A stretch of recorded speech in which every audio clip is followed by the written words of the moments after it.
अथ षष्ठीतितमोऽध्यायः।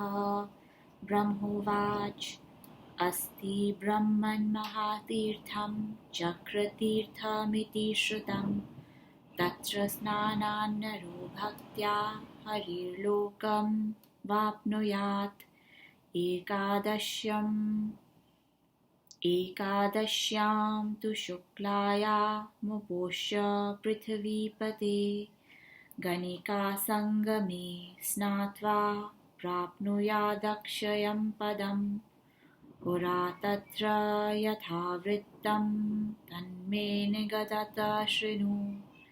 आसीद्विश्वधरो नाम वैश्यो बहुधनान्वितः उत्तरे वयसि श्रेष्ठस्तस्य पुत्रो भवदृशे गुणवान् रूपसम्पन्नो विलासी शुभदर्शनः प्राणिभ्योऽपि प्रियः पुत्रः काले पञ्चतत्त्वमागतः। प्राणिभ्योऽपि प्रियः पुत्रः काले पञ्चत्वमागतः। तथा दृष्ट्वा तु तं पुत्रं दम्पती दुःखपीडितौ कुर्वाते स्म तदा तेन सहैव मरणैर्मतिं। हा पुत्र हन्त कालेन पापेन सुदुरात्मना यौवने वर्तमानोऽपि नीतोऽसि गुणसागर आवयोश्च तथैव त्वं प्राणिभ्योऽपि सुदुर्लभः। इत्थं तु रुदितं श्रुत्वा दम्पत्यो करुणं यम त्यक्त्वा निजपुरं तूर्णं कृपयाविष्टमानसः गोदावर्या शुभे तीरे स्थितो ध्यानञ्जनार्दनम्। अपि स्वल्पेन कालेन प्रजावृद्धा समन्तता इयत इति मे पृथ्वी कथ्यतां केन पूरता न कश्चिन्मृयते जन्तुर्भाराक्रान्ता वसुन्धरा। ततो देवी गता तूर्णं वसुधा मुनिसत्तमा यत्रास्ति सुरसंयुक्ता शक्रपुरपुरञ्जया दृष्ट्वा वसुन्धरामिन्द्र पनिपत्येदमब्रवीत्। इन्द्र उवाच किमागमनकार्यं त इति मे पृथ्वी कथ्यताम्। धरोवाच भारेण गुरुणा शक्र पीडिताहं विनावधं कारणं प्रष्टुमायाता किमिदं कथ्यतां मम। ब्रह्मोवाच इति श्रुत्वा महीवाक्यमिन्द्रो वचनं ब्रवीत्। इन्द्रोवाच कारणं यदि नाम स्यात् तदानीं ज्ञायते मया सुराणां हि पतिर्यस्मादहं सर्वासु मेदिनी। ब्रह्मोवाच अथ पृथ्वी तदा वाक्यं श्रुत्वा चाह शचीपतिं यम आदिश्यत्यां तर्हि यथा संहरते प्रजा इति श्रुत्वा वचो महा आदिष्टा सिद्धकिन्नरा यमस्यानयने शीघ्रं महेन्द्रेण महामुने। ततस्ते सत्वरं याता सर्वे वैवस्वतं पुरं नैवापश्यन् यमं तत्र ते सिद्धा सह किन्नरे। तथागत्य पुनर्वेगाद्वार्ता शक्रे निवेदिता सिद्धकिन्नरा ऊचु यमो यमपुरे नाथ अस्माभिर्नावलोकितः महतापि सुयत्नेन वीक्ष्यमानः समन्ततः। ब्रह्मोवाच इति श्रुत्वा वचस्तेषां पृष्ठशक्रेण वै तदा सविता स पिता तस्य यमकुत्रास्त इत्यथा। सूर्य उवाच शक्र गोदावरीतीरे कृतान्तो वर्तते धुना चरंस्तत्र तपस्तीव्रं न जाने किं नु कारणम्। ब्रह्मोवाच इति श्रुत्वा वचो भानो शक्रशङ्खामुपाविशत्। शक्रुवाच अहो कष्टं महाकष्टं नष्टा मे सुरनाथता गोदावर्यां तपः कुर्याद्मद्यमो वै दुष्टचेष्टता जिघ्रीक्षुर्मत्पदं नूनं देवा इति मतिर्मम। ब्रह्मोवाच इत्युक्त्वा सहसेन्द्रेण आहुतश्चाप्सरोगणः। इन्द्र उवाच का भवतीषु कालस्य स्थितस्तस्य तपसि द्विषा तपप्रणाशने शक्ता इति मे शीघ्रमुच्यताम्। ब्रह्मोवाच इति शक्रवच श्रुत्वा नोचे कापि महामुने अथ शक्र प्रकोपेन प्रत्युवाचाप्सरोगणम्। इन्द्र उवाच उत्तरं नाब्रवीत् कञ्चिद्यामस्तिर्हरिवयं स्वयं सज्जा भवन्तु विबुधा सैन्यैरायान्तु माचिरम् घातयामो वयं शत्रुं तपसा स्वर्गकामुकम्। ब्रह्मोवाच इत्युक्ते सती देवानां सेना प्रादुर्बभूवः। इतीन्द्रय हृदयं ज्ञात्वा हरिणालोकधारिणा प्रेषितं चक्रिणा चक्रं रक्षणाय यमस्य हि। चक्रं यत्राभवत् तत्र चक्रतीर्थमनुत्तमम्। अथीन्द्रं मेनका प्राह शङ्कितेति वचस्तदा। मेनकोवाच कालावलोकनेनालं काचिदस्ति सुरेश्वर मरणं च वरं देवा भवतो न यमात् पुनः। रूपयौवनमत्तेयं गणिकाकायाचनं प्रभो प्रेषणं प्रयच्छैषा स्वामित्वं मन्यते त्वया। ब्रह्मोवाच इति श्रुत्वा वचस्तस्या शुक्रसुरवरीश्वर आदिदेशाबलां क्षामां सत्कृत्य गणिकां तथा। शक्र उवाच गणिके गच्छ मे कार्यं कुरु सुन्दरीमाचिरम् कृत्कृत्या गता भूयो वल्लभा मे यथा शची। ब्रह्मोवाच इत्याकर्ण्य वच शक्रादुत्पत्य गणिका दिशा क्षणेन यमसान्निध्य मायाता चारुरूपिणी। यमान्तिकमनुप्राप्ता द्योतयन्ती दिशो दश सलिलं ललितं बाला जगौ हिन्दोलकङ्कलम्। ततश्च चालकालस्य मनोलोलं चलाचलम् अथोन्मील्य यमो नेत्रे कामपावकपूरते तस्यां व्यापारयामास श्रेयशत्रौ महामुने। ततो विलीय सा सद्य सरित्वमगमत्तदा गौतम्यां तु समागम्य गणिका गणकिङ्करै गीयमाना गता स्वर्गे तस्य तीर्थप्रभावतः। गच्छन्तीं गणिकां दृष्ट्वा विमानस्थां दिवं प्रति विस्मयं परमं प्राप्त कालस्तरललोचन आदित्येन जागत्य एव मुक्तो यमस्तदा। सूर्य उवाच गुरुपुत्र निजं कर्म प्रजानां त्वं परीक्षयन् पश्य वातं सदा वान्तं सृजन्तं वेधसं प्रजा पर्यटन्तं त्रिलोकीं मां वहन्तीं वसुधां प्रजा।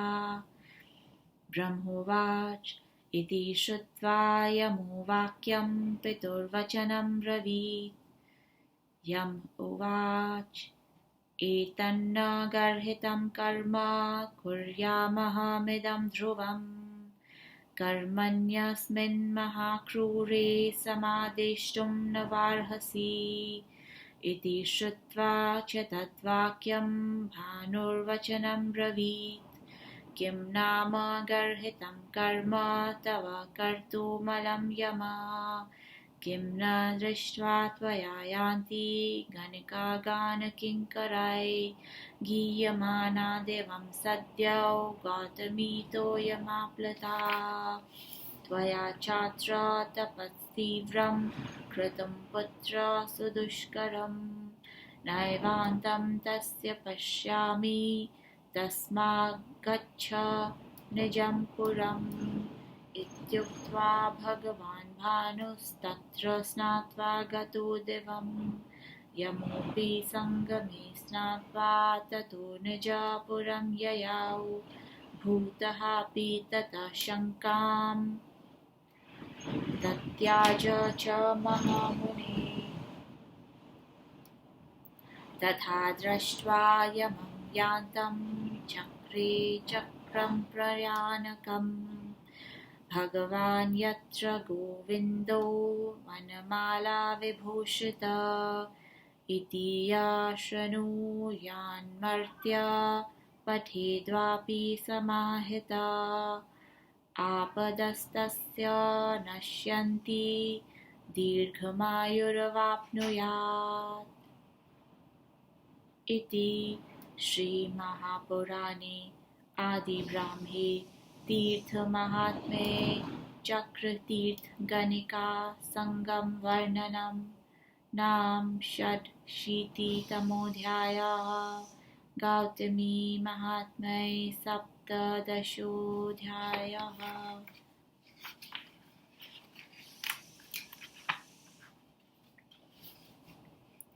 चक्रतीर्थ और गणिका तीर्थ संगम का और विश्वधर वैश्य का वर्णन।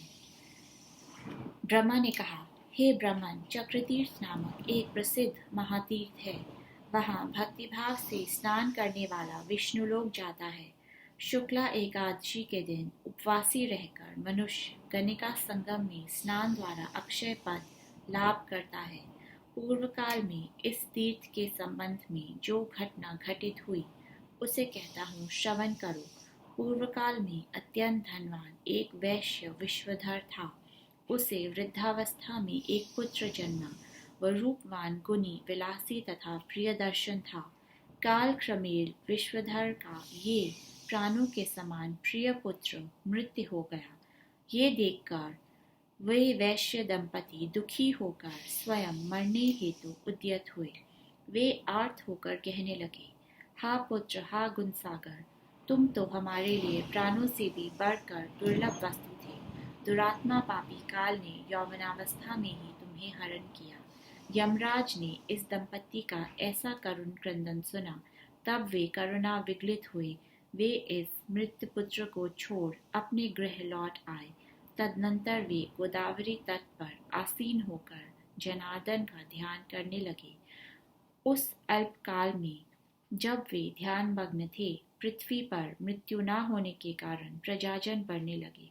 तब पृथ्वी ने विचार किया कि किसने मेरे ऊपर इतनी प्रजा का भार रखा। वसुधा भाराक्रांत होकर दौड़ती भागती वहां पहुंची, जहां देवराज शत्रुपुर जेता इंद्र देवताओं के साथ विराजित थे। वसुधा को देखकर इंद्र ने उसे प्रणाम करके कहा। इंद्रदेव ने कहा, हे देवी पृथ्वी, आप अपने आने का कारण कहिए। वसुधा ने कहा, हे इंद्र, प्रजा मृत्युग्रस्त नहीं हो रही। मैं प्रजा के भारी भार से त्रस्त हूँ। ऐसा क्यों हुआ? मैं ये जानने आई हूँ, इसका कारण कहिए। ब्रह्मा ने कहा। पृथ्वी का प्रश्न सुनकर इंद्रदेव ने कहा, इस विषय में जो कारण है उसे मैं जान गया हूँ। हे मेदिनी, मैं देवराज हूँ, अतः कोई भी विषय मेरे लिए अज्ञात नहीं है। ब्रह्मा ने कहा। इंद्र का कथन सुनकर पृथ्वी ने उनसे कहा, आप अपना आदेश भेजिए कि यम अब प्रजा संहार कार्य करें। पृथ्वी का अनुरोध सुनकर देवराज ने जब शीघ्र यम को बुलाने हेतु सिद्धों तथा किन्नरों को आदेश दिया, तदनंतर वे सभी शीघ्रता के साथ यमलोक गए, तथापि उन्हें यम वहां नहीं मिले। सिद्धों तथा किन्नरों ने वापस आकर ये समाचार इंद्र से कहा। सिद्ध किन्नरगण कहते हैं, हे सुरपति, हमने यमलोक जाकर बहुत खोजा, तथापि हमें वहां यमराज नहीं मिले। ब्रह्मा ने कहा। सिद्ध किन्नरगण का कथन सुनकर देवराज ने यम के पिता सविता सूर्य से पूछा कि इस समय यम कहाँ है। सूर्यदेव कहते हैं, हे इंद्र, मेरे पुत्र यमराज गोदावरी तट पर स्थित होकर तीव्र तपश्चरण कर रहे हैं। उस तपस्या का कारण मुझे अज्ञात है। ब्रह्मा ने कहा। सूर्य का कथन सुनकर इंद्रदेव संदिग्ध चित हो गए। इंद्रदेव ने कहा, इतना कष्ट है, कितना दुख है, देवताओं के आधिपत्य को वहन करते मेरी बुद्धि नष्ट हो गई। यमराज निश्चित रूप से मेरा सुराधिपत्य हरण करने हेतु गोदावरी के किनारे तपश्चरणरत हैं। हे देवताओं, इस प्रसंग में मेरी यही धारणा है। ब्रह्मा ने कहा। तब इंद्र ने एकाएक अप्सराओं का आवाहन किया। तप में लगे मेरे शत्रु यम का तप भंग कर सकने में तुम लोगों में से कौन समर्थ है, शीघ्रता पूर्वक कहो। ब्रह्मा ने कहा। देवराज इंद्र का ये प्रश्न सुनकर भी किसी अप्सरा ने उत्तर नहीं दिया। तब इंद्र क्रोध में भरकर अप्सराओं से कहने लगे। इंद्र ने कहा, तुम लोग मेरी बात का उत्तर क्यों नहीं दे रही? हे देवताओं, अब सभी लोग युद्धार्थ सज्जित हो जाओ, शीघ्र ससैन्य आओ। मैं स्वयं वहां जाकर अपने तपोबल से स्वर्ग की इच्छा रखने वाले शत्रु का नाश करूंगा। ब्रह्मा ने कहा। इंद्र के ये कहते ही देवसेना सज्जित हो गई। इधर लोकों के रक्षक हरि को जब इंद्र का अभिप्राय ज्ञात हुआ, उन्होंने यम के रक्षार्थ अपना चक्र वहां भेजा। जहां वह चक्र उपस्थित हुआ, वह स्थान चक्रतीर्थ नाम से प्रख्यात हो गया। तभी मेनका अप्सरा ने शंकित होकर इंद्र से कहा। मेनका ने कहा, हे देवराज, कालराज यम की ओर कटाक्षपात में कोई भी स्त्री सक्षम नहीं है। आपके हाथों मरना श्रेयस्कर है, तथापि यम के द्वारा हमारी मृत्यु न हो। यही एक रूप यौवन गर्विता गणिका है, उसके ऊपर आपका प्रभुत्व है। ये गणिका यम के पास जाने की प्रार्थना कर रही है, अतः आप इसे ही भेजें। ब्रह्मा ने कहा। देवराज ने मेनका का ये वाक्य सुनकर उसी क्षीणांगी अबला गणिका को आदर पूर्वक आदेश दिया कि यम के पास जाओ। शक्र उवाच। इंद्रदेव कहते हैं, हे गणिका सुंदरी, शीघ्रता पूर्वक मेरे कार्य के लिए जाओ। तुम जब कृत कार्य होकर वापस लौटोगी, तब तुम शची के समान मेरी प्रिय स्त्री बन जाओगी। ब्रह्मा ने कहा। वह गणिका इंद्र की स्वीकृति सुनते ही तत्क्षण आकाश पथ से जाकर यम के पास गई। जब वह उत्तम अंगों वाली गणिका यम के समीप जाने लगी, तब उसकी देह कांति दसों दिशाओं को द्योदित शोभामान कर रही थी। वह चटुल चपला तरुणी यम के निकट अत्यंत हाव भाव के साथ ललित लीलाएं करती हुई गई। वह हिंदोल कंकल राग गा रही थी। इससे यम का मन चंचल हुआ। तभी यम ने अपना कामाग्नि से पूर्ण नेत्र खोला। उन्होंने अपने श्रेय मार्ग की शत्रु इस गणिका की ओर दृष्टि से देखा। यम की दृष्टि पड़ते ही वह गणिका विलीन होकर नदी रूपा हो गई। तीर्थ प्रभाव के कारण वह गणिका गणों एवं किन्नर वृंद से सत्कृत होकर स्वर्ग चली गई। तब विमानारूढ़ गणिका को स्वर्ग मानार्थ उद्यत होकर देख चंचल नेत्र वाले काल विस्मित हो गए। तभी सूर्यदेव ने आकर यम से कहा। सूर्यदेव ने कहा, हे पुत्र, तुम्हारा कर्तव्य कर्म है प्रजा का क्षय करना। तुम उसी कार्य में जाओ। देखो, वायु सदा बहते हैं, विधाता सदा सृष्टि करते हैं। मैं त्रैलोक्य में घूमता हूँ, पृथ्वी सदा प्रजा भार ढोती है। ब्रह्मा ने कहा। यम ने पिता का वाक्य सुनकर कहा। यम ने कहा, ये प्रजाक्षय निंदनीय तथा गर्हित कर्म है। मैं ये नहीं करूँगा, ये निश्चित है। तब सूर्य ने कहा, क्या मैं तुमसे गर्हित कर्म कहूँगा? कौन काम गर्हित है? तुमने क्या अभी गौतमी जल स्नात कनिका को गणों द्वारा किंकरों से प्रशंसित होकर स्वर्गगामी नहीं देखा? हे पुत्र, तुमने यहाँ कठोर तपाराधना की। यहाँ की स्नान महिमा से तुम्हारा तप अक्षय हो गया। मैं तो उस तप का कोई अंत नहीं देख पाता। अब तुम यमलोक जाओ, हे महामुनि। तदनंतर यम ने अपनी शंका का त्याग किया। यम को अपनी पुरी लौटते देख विष्णु चक्र वहां से चले गए, जहां भगवान वनमाली नारायण अवस्थित थे। जो मृत्युलोक निवासी मानव समाहित मन से इस वृत्तांत का पाठ किंवा श्रवण करते हैं, उसकी सभी आपत्तियां नष्ट होंगी तथा वह दीर्घायु होगा। षट्शीतितम अध्याय समाप्त।